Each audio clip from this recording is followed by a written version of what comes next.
Well, it's October. Things are getting cooler. The warmer jackets come out.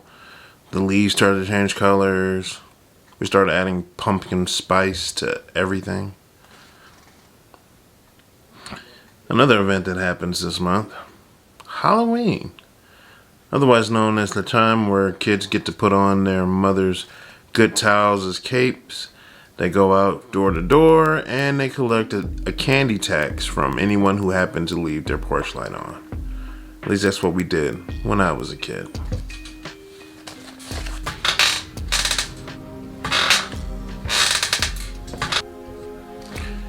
It's also the time of year where people like to be scared for some reason.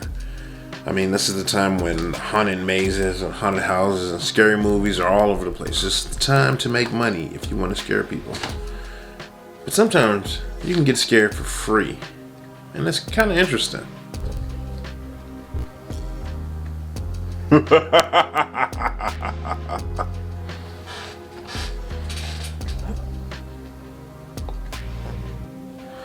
Story time.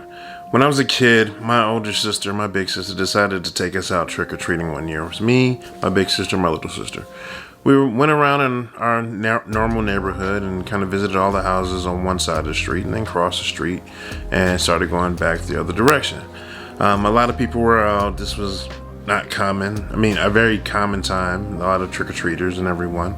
Nothing too out of the ordinary. We did come across a house that none of us really knew because they were a new family that moved in, and my sister wasn't really familiar with them, didn't know them. Knocked on the door. I kind of looked down into my bag and I opened it up and I said trick or treat, but I kind of got the sense that suddenly I was standing on the porch alone. I spun around to kind of check to see where my sisters were, and they were both booking it, hightailing it away from the porch. They were gone.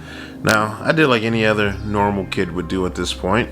I started running right after them, because at this point, if my big sister is scared, I need to be scared too.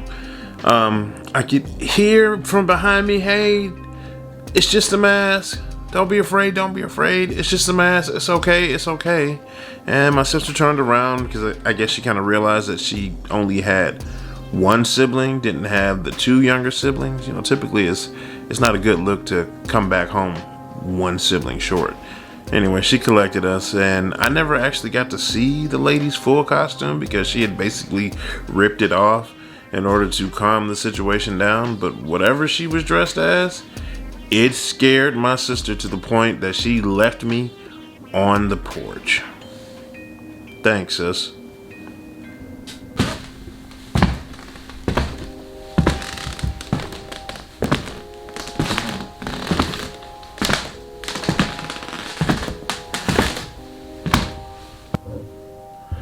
So when I was in high school, there was a movie called Candyman that came out that really freaked out my little sister. The basic premise is if you stand in the bathroom and you turn the lights out and you say Candyman 3 or 4 times, he would come out and eat you or something. I kind of tried to convince her that this was just a movie and not to be worried about it, but she still wasn't having it. My mother decided to help explain this to her, so at our townhouse, she goes into the half bathroom on the first floor by the front door, and she turns out the light, she closes the door, and she starts saying Candyman. She says Candyman. And my little sister is already tensed up, got her shoulders hunched. She's not happy about this situation. Mother says Candyman a second time. And again, my sister's ready to do something. And then a third time. And then finally, Candyman, 4th time. And then it was silent. And then this blood-curdling scream. She screamed. And at this point, my little sister opened the front door and bolted right into the street screaming, Candyman got my mama. Now, I am obviously surprised by what's going on here because I didn't expect this to happen. I didn't know what to do. Should I go into the bathroom, help my mother? Should I go after my sister? I'm trying to decide. I finally decide I need to go save my sister because we need to take care of each other at this point. And so I head towards the front door. My little sister at this point has decided that she is ready to fight. She already did the flight. Now it's time to fight. She comes in and runs right into me. Candyman got my mama. we kind of, now since she's back, we kind of decided we need to go in and handle this situation. We head over, we open the bathroom door, and we find my mother. She's doubled over, tears running down her eyes. She can barely breathe because she's laughing so hard at the prank she just pulled on her two youngest. Thanks, Mom. Welcome to my home. Thanks for visiting. We're always dying to have guests. Around my junior year of high school, we went on a black college tour with the church. And that's essentially just a tour of various historically black colleges throughout the U.S. where you can kind of get an idea of what their campuses are like, or programs, things like that. We ended up going from one of our stops to Atlanta, and because Atlanta had 3 schools, Morehouse, Spelman, and Clark, it also has some historical significance because Martin Luther King's church was there. We also stayed there for most of the weekend. Part of this weekend was a day at Six Flags. Now, I'm not a roller coaster guy. I'm not a thrill seeker, so I'm not gonna be getting on any of these rides. Everybody else pretty much that was their thing. They were out having fun. I opted out of that. Rather than be alone, there was actually another young lady who was on a trip who had some sort of a heart condition, so she couldn't do any of the scary rides. So she pretty much spent the day with me, and we kind of kept each other company, playing carnival games and just doing the kid stuff. Well, one of the rides that was available to us was this swan ride. It's a boat pulled on the chain. It was in the kiddie area, and nothing too big. So we thought it would just be a hoot to ride this swan.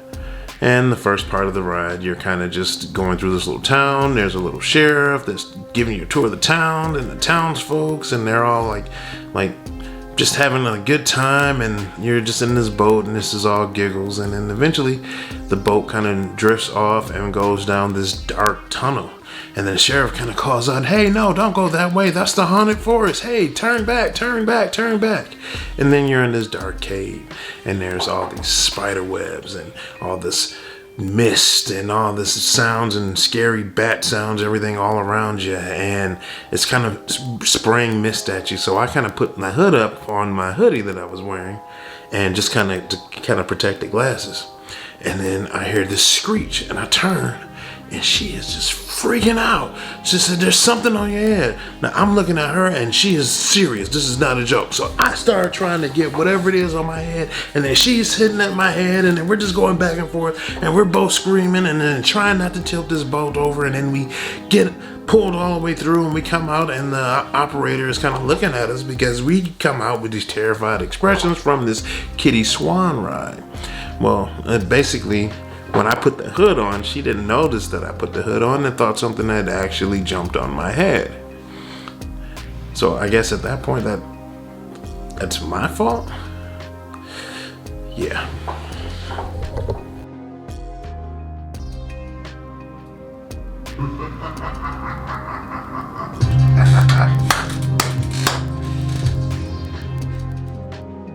So what's the point of all those stories? Well, there isn't. It's close to Halloween, and I kind of was in the mood, so I made kind of a spooky song that could probably be played along with greeting trick-or-treaters. And it got me thinking about those times that I've been scared by basically nothing. Just everything is just a point of view, a perspective. Anyway, enjoy the song. Catch you in the next one.